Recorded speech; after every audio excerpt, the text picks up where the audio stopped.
Perdón, disculpa que está muy inestable el Zoom aquí en la zona en donde está tu casa y he tenido problemas que me sacó y me sacó, perdóname, agradezco tu comprensión.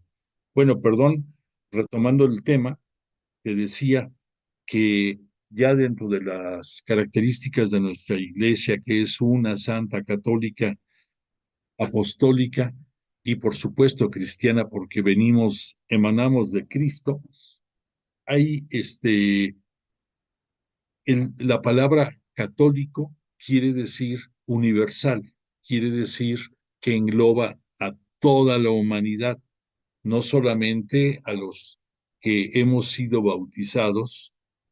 Eso es condición para que, claro, que estemos dentro de la iglesia cristiana, perdóname, dentro de la iglesia cristiana católica, tenemos que estar bautizados.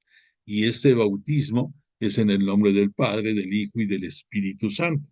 Pero además de eso, pues tenemos, por misericordia divina, tenemos oportunidad de que esta iglesia nació y creció atrayendo tanto a los judíos, que era de donde provenía Jesús de Nazaret, a los paganos, a los, a los, a los que no tenían religión, a los paganos idólatras, a los gentiles, que era con el nombre que se conocía, a los que no eran judíos. A través de todos ellos se le fue dando consistencia y fue creciendo poco a poco nuestra iglesia. Entonces, por eso ya ahorita entiendes el por qué estas epístolas se les conoce como epístolas católicas, porque van dirigidas hacia todo el mundo. En el caso de Pablo, tú que estuviste estudiando o que tienes idea, Pablo las dirigía hacia una comunidad específica y tenemos, por ejemplo, epístola a los Gálatas, epístola a los Efesios, tenemos a los Colosenses y otras más. En el caso de las epístolas católicas, no tienen un destinatario ni particular ni de alguna región, son abiertas a todo el mundo, por eso son católicas.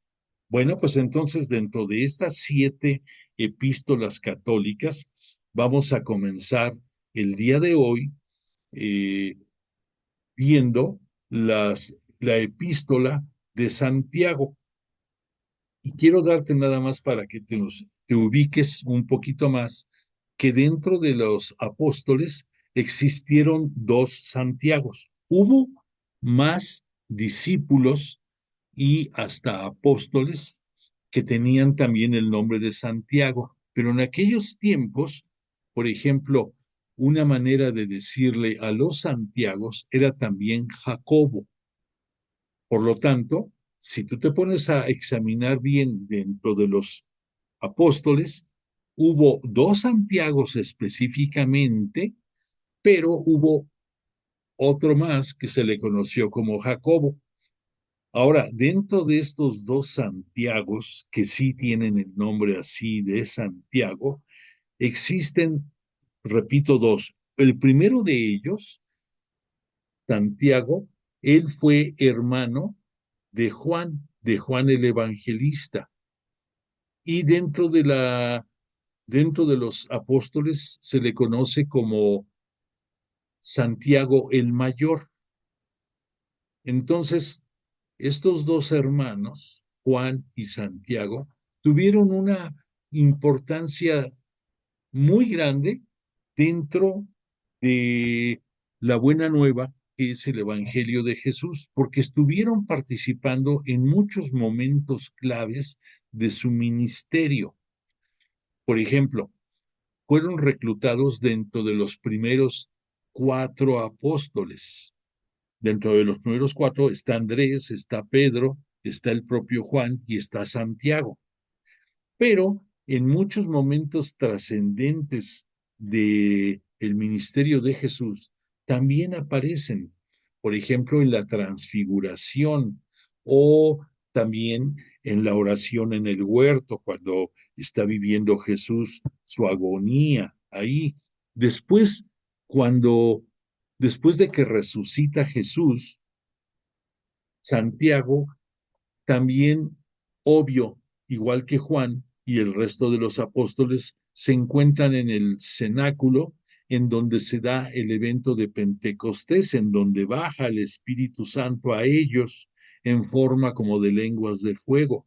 Y después, dentro de las apariciones de Jesús posteriores a su resurrección, también ellos aparecen y sobre todo Santiago aparece y también Juan, perdón, ambos, cuando se aparece Jesús en el mar de Tiberíades, ya cuando empieza a caminar junto con Pedro y atrás lo viene siguiendo este Juan, también Santiago se encontraba ahí. Entonces, hay muchos momentos claves dentro de la vida de Jesús en que hacen aparición ambos, que los dos tenían un carácter eh, fuerte, agresivo, pudiéramos decir hasta violentos, y este Jesús los conocía a ellos con el sobrenombre de Boanerges, que es una manera de decir eh, alguien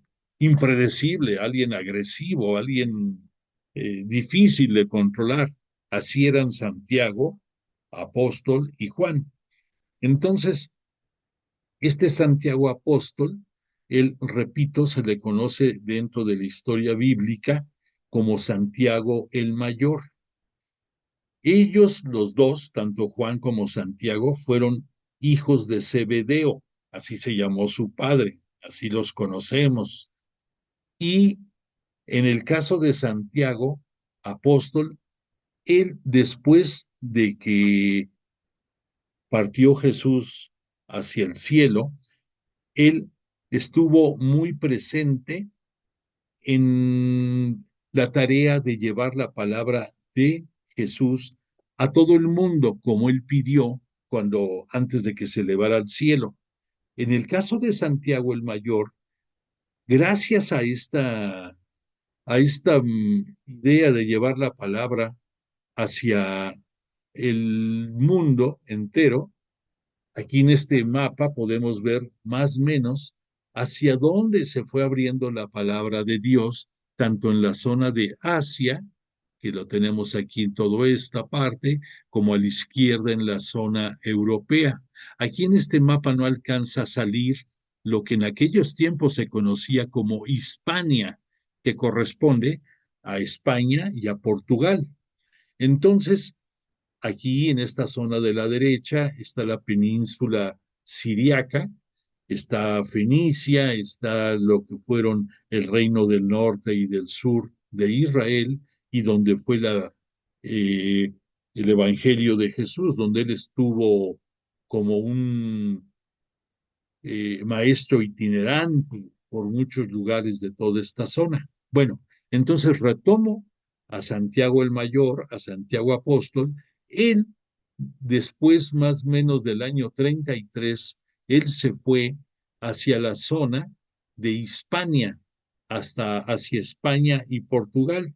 Y ahí la tradición nos habla de una hermosa leyenda que es Santiago, Santiago Apóstol, el que fue a instituir lo que conocemos ahora como el Camino de Santiago, ese peregrinar que mucha gente hace eh, para llegar al santuario de Santiago de Compostela. Entonces, este Santiago Apóstol se fue a llevar la palabra a esa zona.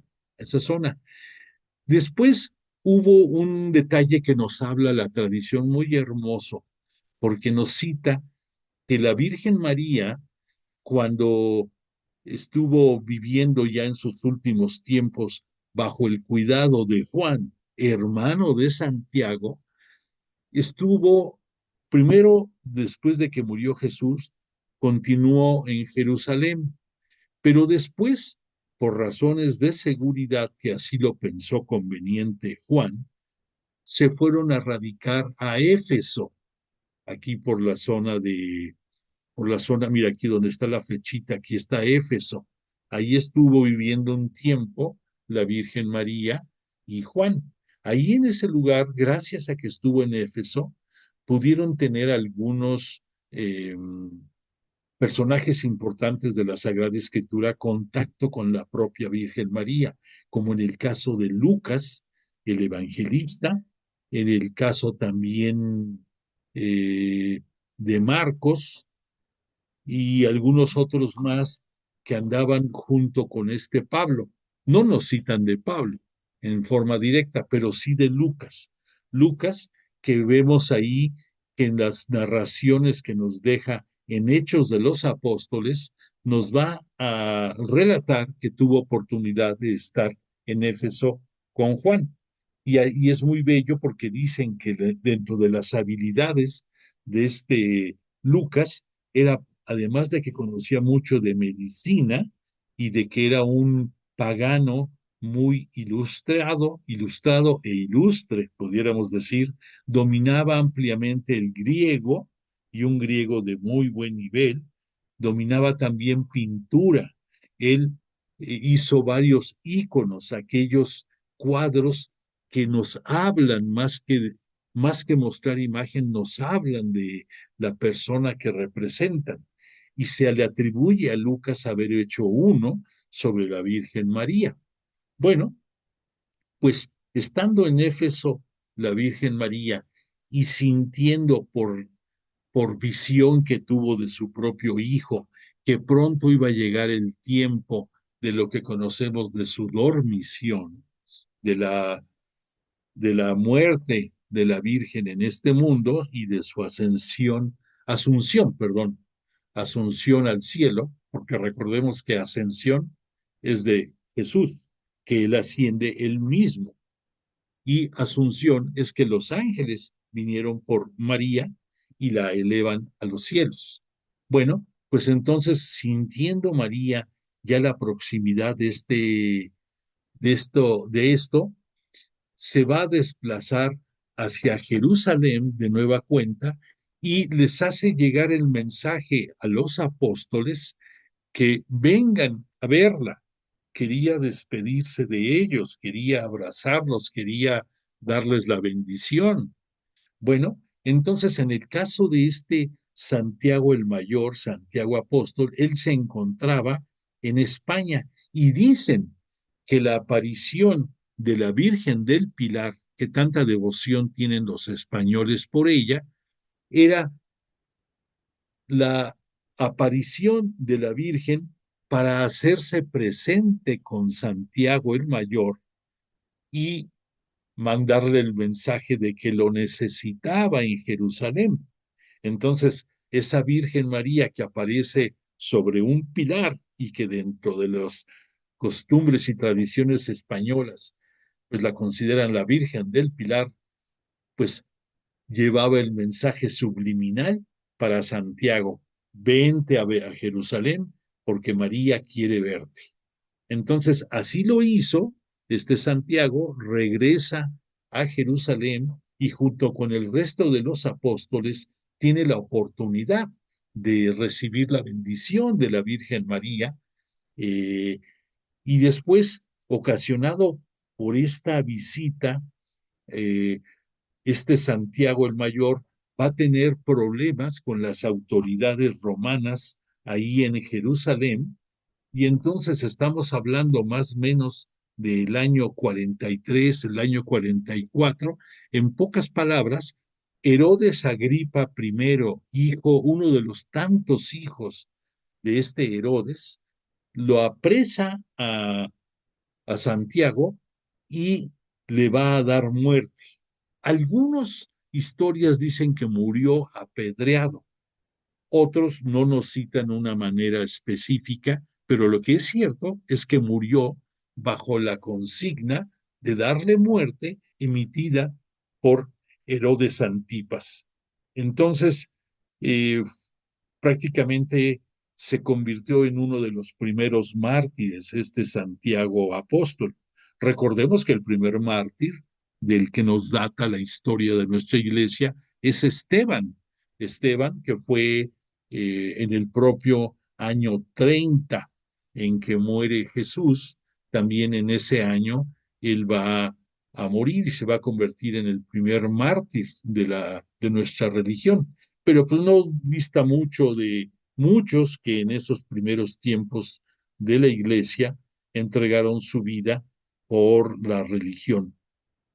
Y de ahí la importancia que tuvo que el Evangelio de Marcos se emitiera lo más rápido posible. Tristemente fue hasta el año 64 y el destinatario del Evangelio de Marcos era la comunidad cristiana católica que tenía su asentamiento en Roma. Y allí en Roma, precisamente con el paso del tiempo, este Pedro va a ir para ver, para inspeccionar, para supervisar cómo estaba la Iglesia Cristiana Católica en Roma, y ahí, tristemente, también va a llegar el momento en que entregue su vida este Pedro, eh, ahí en Roma, y va a coincidir casi casi en los mismos tiempos en que Pablo, el apóstol de Cristo, también va a ser decapitado ahí en la ciudad de Roma. Bueno, esto hablando un poco de los mártires primeros de la iglesia, pero más que nada era para que nos ubicáramos más o menos qué hizo Santiago el Mayor.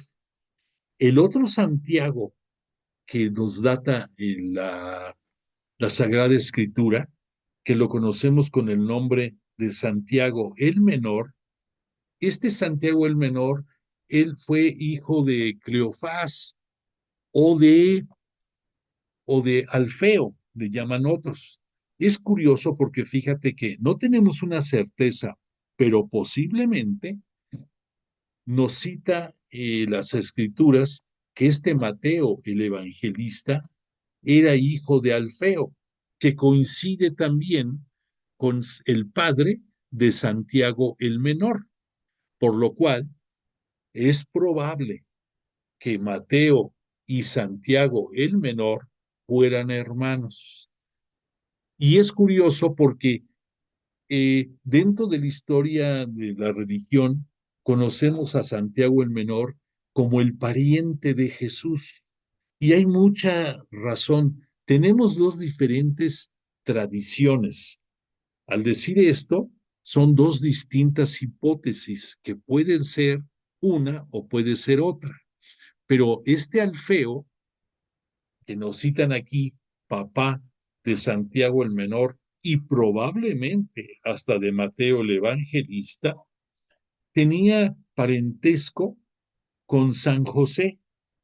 Y se dice también que la esposa de Cleofás, o la esposa de Alfeo, como tú le quieras decir, que también tenía por nombre María, tenía parentesco con la Virgen María, con la madre de Jesús.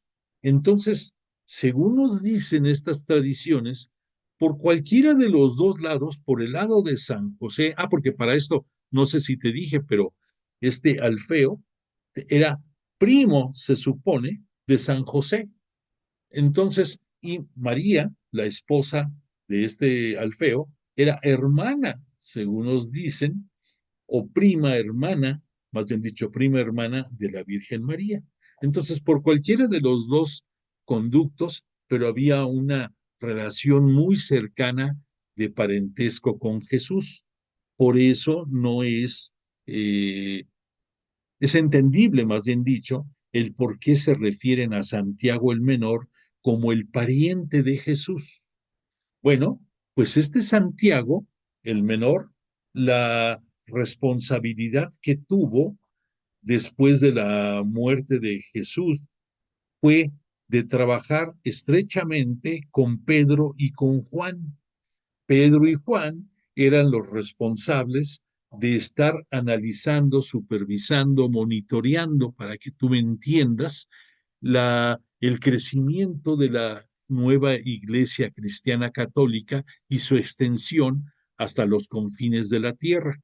Y entonces se dedicaban a estar en contacto con los promotores y los fundadores de las nuevas comunidades, como fue el propio Pablo, como fue Bartolomé, como fue Apolo y muchos otros más que fueron fundando las iglesias domésticas diseminadas en toda esta área de Asia y de Macedonia, que dice aquí, e incluso de lugares como Corinto, Chipre, Grecia, todos estos lugares, Creta, todo esto. Ves bastantes, cada bolita aquí que tiene un número nos habla de cierta comunidad cristiana católica que fue surgiendo en esas zonas.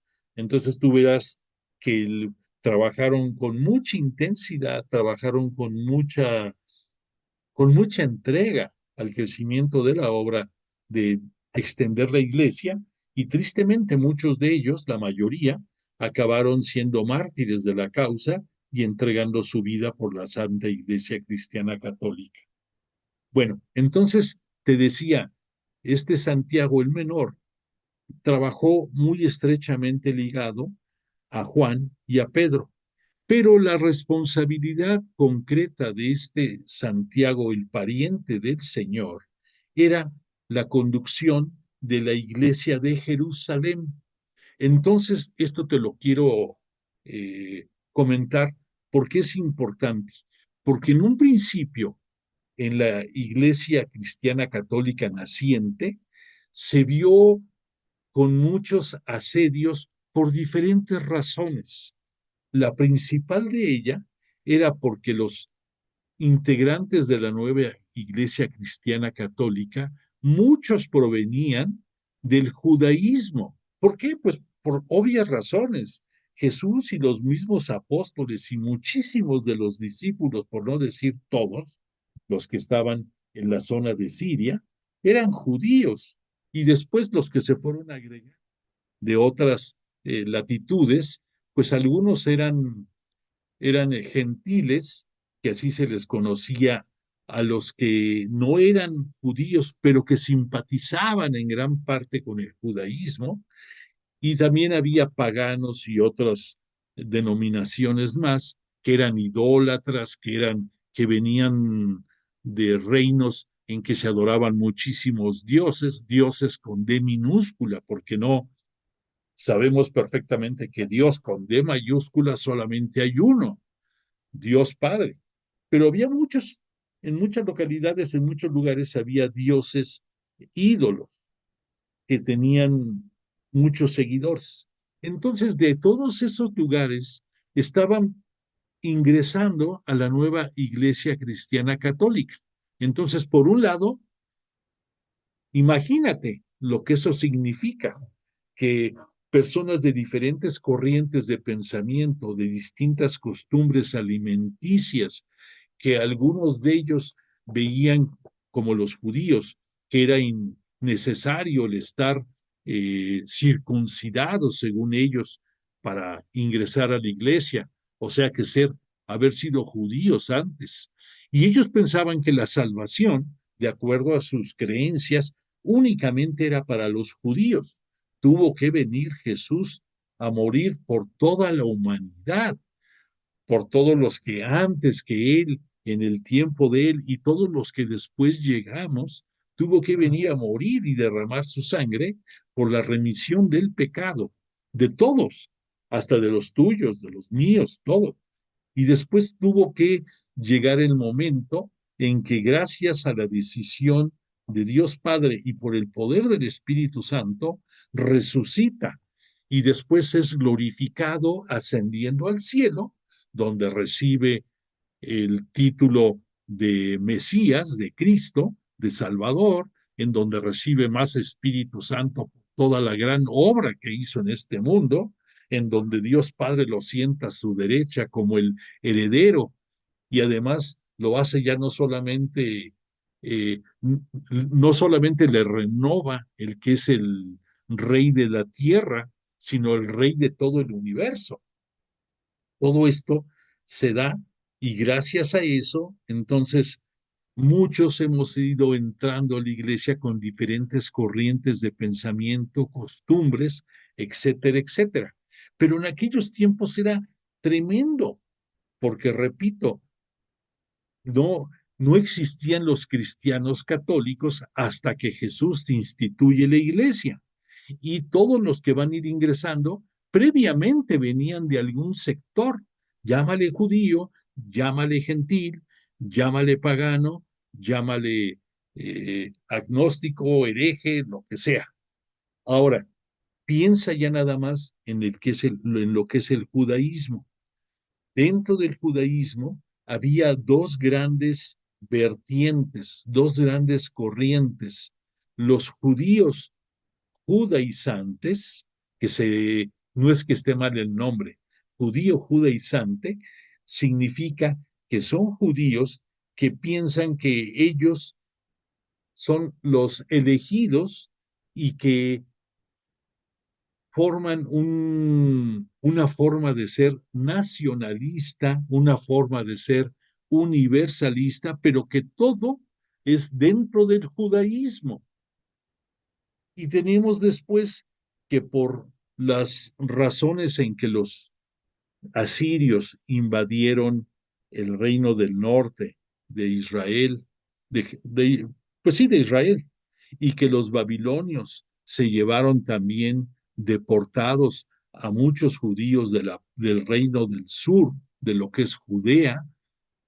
Todos estos judíos que fueron a otros países, a otros imperios, a otras regiones, muchos ya no regresaron.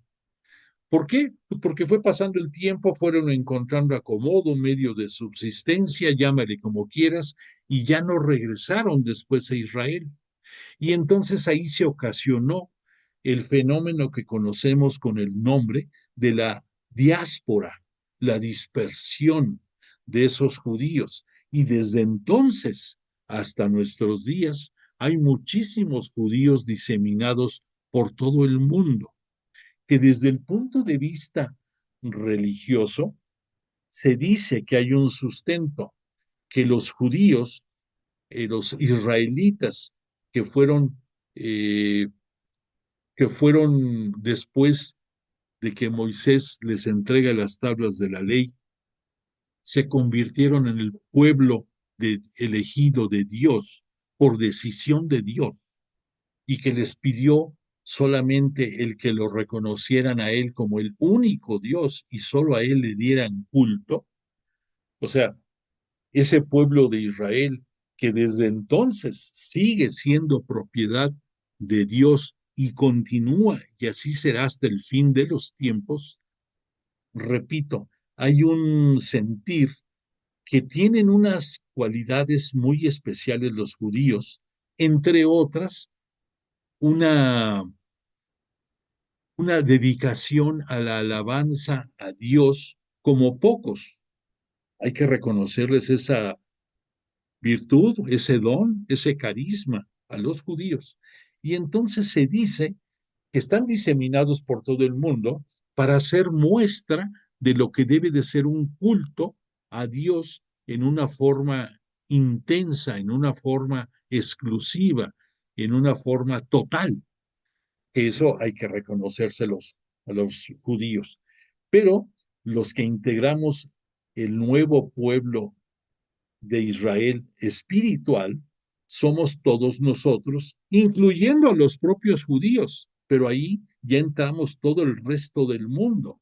¿Por qué? Porque Dios nos vino a salvar. Jesús, por dentro del plan de Dios, dentro del plan de la salvación, vino a este mundo para enseñarnos el reino de los cielos, cómo vivirlo desde este mundo y cómo poder llegar al reino de los cielos ya después de la muerte. Entonces, todo esto te lo englobo, porque dentro de esos judíos que te cito, había algunos que eran judíos, judíos de la zona de Israel, y había otros judíos que venían de la zona aquí del norte de este mapa, que se les conocía como los judíos helenistas, los judíos que tenían influencia griega, que tenían influencia del pensamiento filosófico de los grandes filósofos como Platón, Sócrates y todos estos grandes pensadores, pero que eso permeaba dentro también de la concepción religiosa de todos ellos con respecto al judaísmo mismo. Entonces, se crearon, pudiéramos decir, dentro del judaísmo posterior a la muerte de Jesús, hubo dos corrientes judaizantes, los judíos judaizantes de Israel y los judíos helenistas de la zona del norte. Y cada uno tenía diferentes influencias, es entendible. Dentro de los judíos de Israel, pues era el pensamiento rabínico, las enseñanzas de los grandes maestros dentro de su religión, lo que en ellos les movía. Y dentro de los judíos helenistas, pues eran las corrientes filosóficas de los grandes pensadores de la zona y de esa época. Entonces, había este Santiago el Menor que estaba encargado de la sinagoga del templo de Jerusalén. Él estaba para atender y para dar seguimiento a los judíos judaizantes y a los que de ahí estaban ingresando a la Iglesia Cristiana Católica. Y otros más lo hacían con los que venían del segmento helenista. Y entre ellos había egoísmo, había rencillas, había preferencias, al grado tal que precisamente este Esteban, el primer mártir de nuestra religión, lo que ocasionó su muerte fue los problemas entre los judíos de Israel y los judíos helenistas. Los judíos de Israel se sentían como cortados a mano, como hechos a la medida, como que ellos eran los poseedores de la verdad y nada más de todo. Y en el caso de los helenistas, pues se les guisaba aparte. Y había un punto muy delicado que era la atención a las viudas.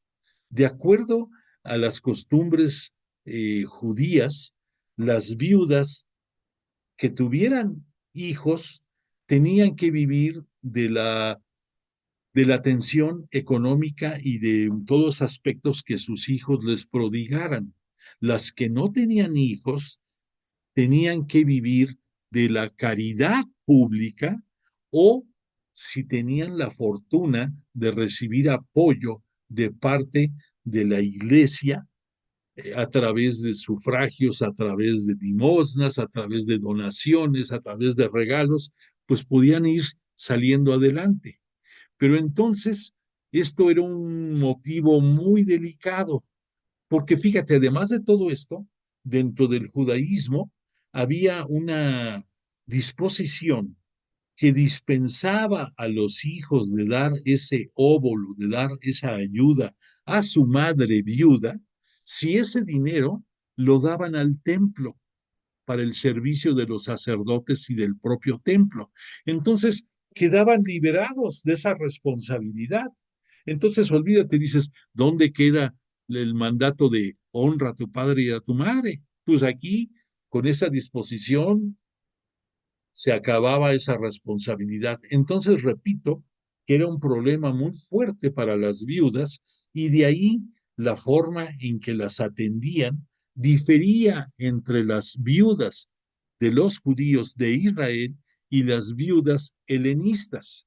Y de ahí vinieron las fricciones con el grupo de seguidores de Esteban, se hicieron de palabras, fíjate, fue un pleito entre integrantes de la nueva iglesia, pudiéramos decir, algunos y muchos judíos que reclamaban atención a sus viudas. Y de ahí se suscitó el gran tema que fue subiendo de tono y acabó siendo un motivo de condena a este Esteban y que tuvo que morir por esa disposición judía, lapidado, apedreado ahí en Jerusalén. Y nos cuenta la historia de la Sagrada Escritura que Pablo de Tarso, Pablo, San Pablo, el apóstol de Cristo, el que llevó la religión a grandes partes de Asia, No participó en sí directamente de la lapidación, pero sí fue testigo ocular de lo que estaba pasando y no movió un dedo por defender a este Esteban. ¿Por qué? Porque en aquel tiempo este Pablo era un judío de cepa, un judío recalcitrante que venía de la fracción farisea del judaísmo y que en aquellos tiempos se estaba dedicando a perseguir a los propios judíos que estaban abandonando la religión para ingresar a la Iglesia Cristiana Católica.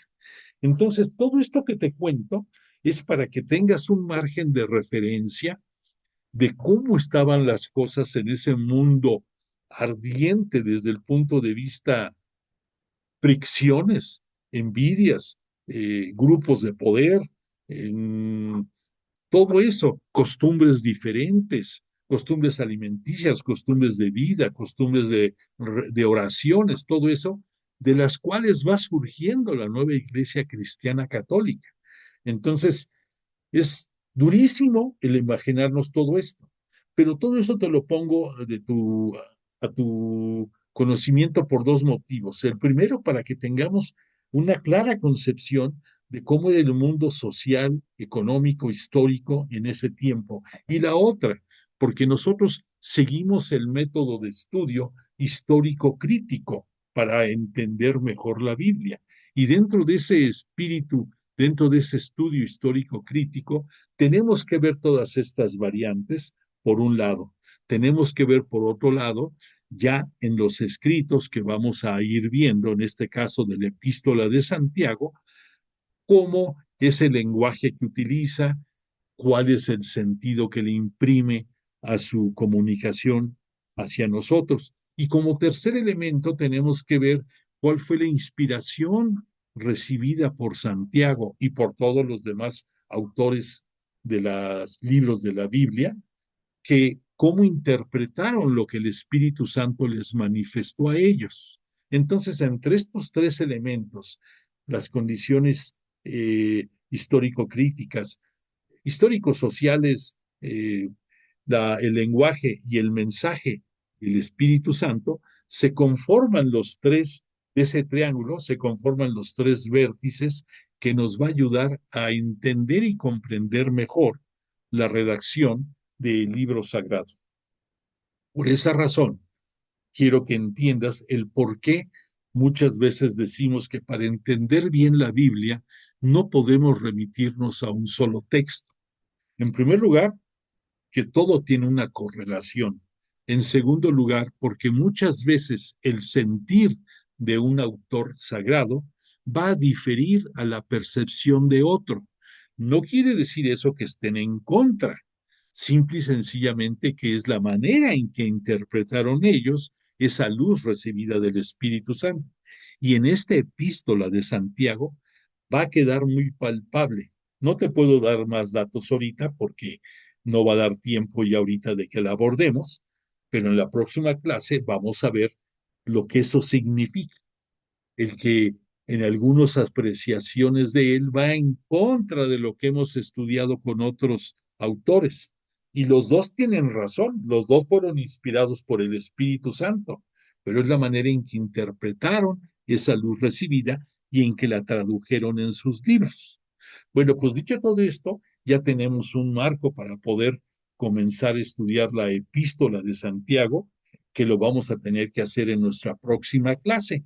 Por de pronto, yo te pido, si eres tan amable, que mandes un mensaje a nuestro grupo de WhatsApp y te voy a suplicar, por favor, que vamos a actualizar el nombre de nuestro chat y va a aparecer ya en breve, en lugar de Pablo Apóstol de Cristo, va a aparecer como epístolas católicas.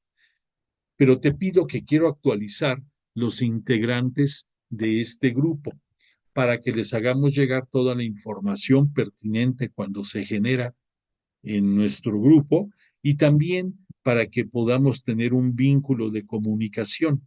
Si tú tienes alguna duda y quieres hacer una consulta o quieres que se te aclare un punto o lo que tú quieras, aquí está mi mail y está mi teléfono. Entonces, puedes accesar por estos medios o al chat del grupo, que te repito, hasta ahorita aparece como Pablo Apóstol de Cristo, o puedes enviarme un mail directo a mí, a tu servidor, y recibirás a la brevedad posible la contestación a cualquier inquietud que tú tengas.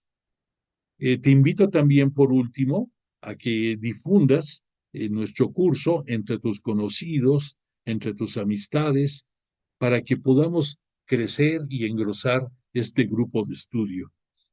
Y déjame ver si faltó alguna otra cosa que te dijera. No, ya está todo esto.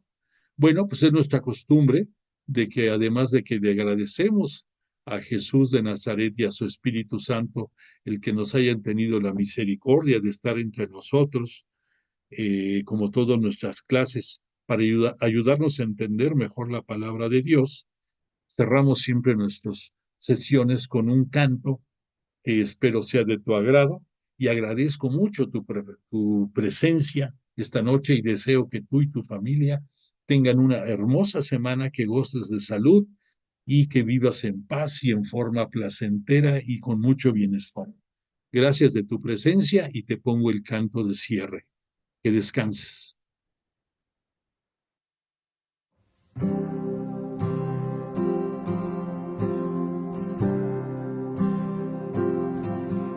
¿Cuántas veces mi humanidad no me deja proclamar tu verdad? ¿Cuántas veces no hablé de ti cuando frente a mi hermano no me compadecí?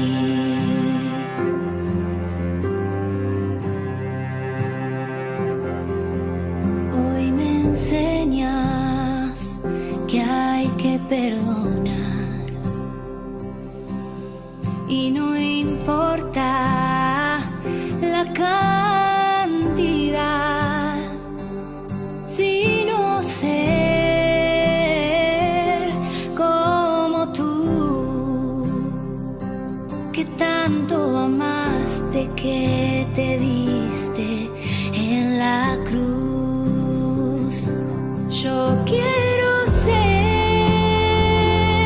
como tú. Quiero que mi vida sea un reflejo de tu luz. Quiero de tu paz en mi interior, para ver a mi hermano y perdonar de corazón. Yo quiero ser como tú. Quiero que mi vida sea un reflejo de tu luz. Quiero de tu paz en mi interior, para ver a mi hermano y perdonar de corazón.